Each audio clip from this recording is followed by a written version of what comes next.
Right, let's just buckle down to this particular discussion on referendum. So this is an accident waiting to happen. It will crash. Let's begin with you, Boni Khalwale. I think... no, let's just begin with Eseli. Dwele was speaking not for the people, but he was speaking for the National Assembly. I have gone critically through that bill of Punguza Mizigo, and it is quite evident that if people are going to be informed by what is on paper in that bill, then majority of the county assemblies will easily pass that bill. And the Senate will easily endorse it. But the National Assembly cannot accept, with good reason, because the bill proposes to knock out constituencies and leave only counties as constituencies represented by two legislatures. That is very unattractive to members of the National Assembly, and I would understand. It's a pity that that good idea by Okuro is going to be threatened by his desire to go ahead and graft the bill. He should have included his thoughts in a proposal so that he allows other stakeholders to make an input for the bill to be refined. But now the way it is, because it is a constitutional bill, you cannot amend it. You either pass it or reject it the way it is. So Okuro, he's a patriotic Kenyan. I support his bill, but unfortunately he should not have run ahead of himself and gone and made that watertight bill. I will therefore ask my brother Dwale to also take time and read it. When he misleads the people of Garissa that if that bill is passed, the wards will reduce from 30 to 10, he is lying in broad daylight, because in that bill, Okuro has clearly said that the 1,455 wards will remain. So the long and short of it is that there are very good positives with the Punguza Mizigo initiative, but other areas which are not palatable. It is very difficult for you to go to Shinyalu and go to Kolomani and go to Nabaholo and tell them that thou shall never have your constituencies. Secondly, when you ask two members of parliament, a woman and a man, to be responsible for Kakamega County has got a population of 2.3 million people. How then will that be representation if, for example, and I have nothing against Lamu and Isuyolo, which have got a population of around 200,000 people, if they're also going to have the same number of members of parliament, then the representation becomes skewed against the people of Kakamega. Right, Eseli. I think it's interesting what Okuro Okot came up with.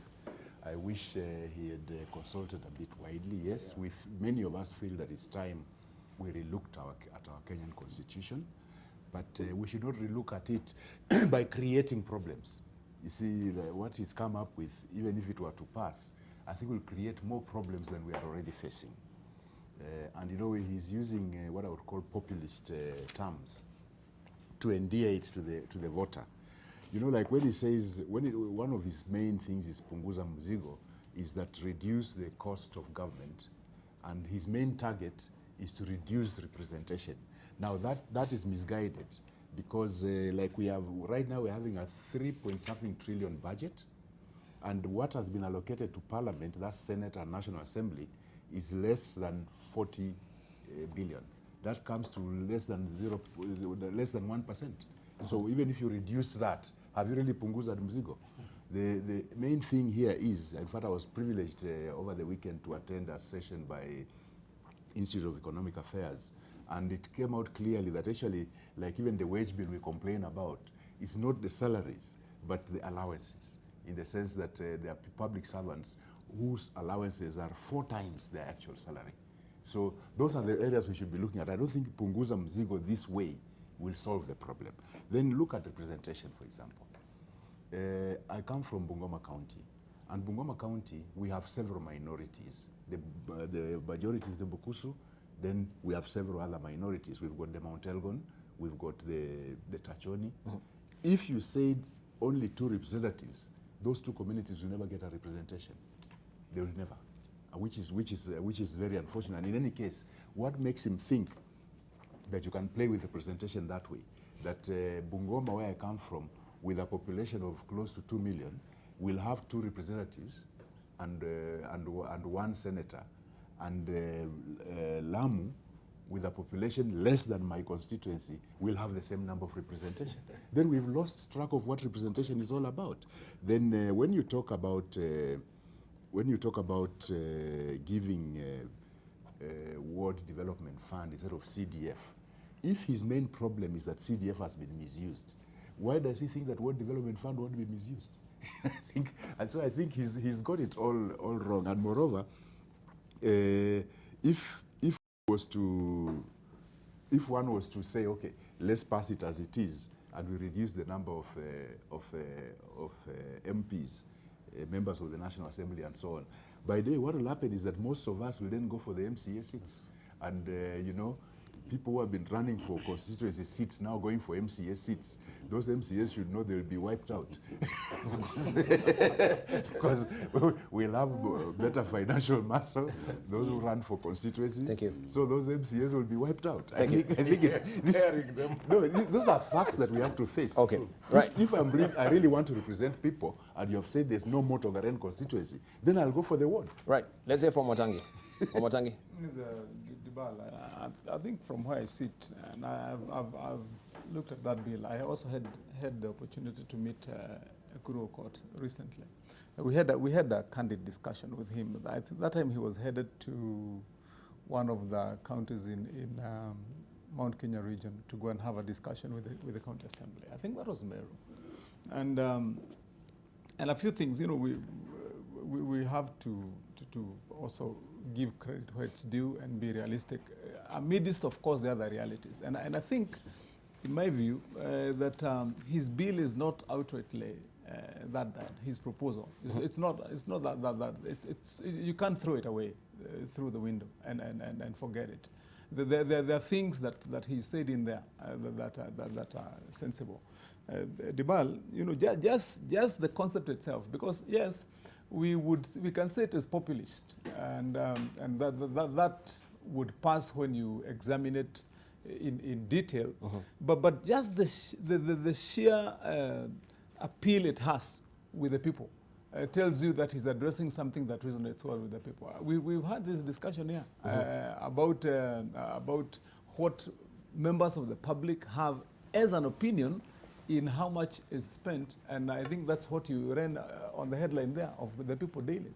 You are saying that this amount is being gobbled up. Kenyans generally, right, that feeling, and it is well founded, that too much money is being spent on representation. It's well founded. You can't throw it away. And so he gets into try and address that. You see, for example, we've also had this debate unending about how do you resolve this constitutional impasse on 2/3 gender rule. He has attempted to deal with it by proposing the one member, so you have a 50-50, and you can shelve that kind of problem. The last point that Estel was making is right, that actually what would happen is if you focused then on empowering the position of the MCA by sending the Ward Development Fund there, the qualities of Estel, yes, would run for those positions. Is that a bad thing or a good thing? And that means you've got sharp brains and skilled people focusing on a limited area so they can do the best that they can. You know, and that would probably even be better for development. What I'm saying is this. The only reason, and I said as much to Ekuru when we met, is I only fault the fact that he did not take time to involve members of the public, other leaders, opinion shapers, and probably, in my view, before, other than running with it, he should have probably sought how could they merge both initiatives, even with the BBI. I mean, share ideas. And then see what kind of hybrid would we have. Remember the constitutional process that we went with before we went through before we gave ourselves the constitution was really a hybrid of so many thoughts. So ultimately, I do not think that the best thing would be to condemn it, but maybe borrow ideas from it, so some concepts in there, then that would use to have a better version even of the BBI proposals that will be coming. And I'm sure that way we can have Kenyans' views from both sides. But I wanted to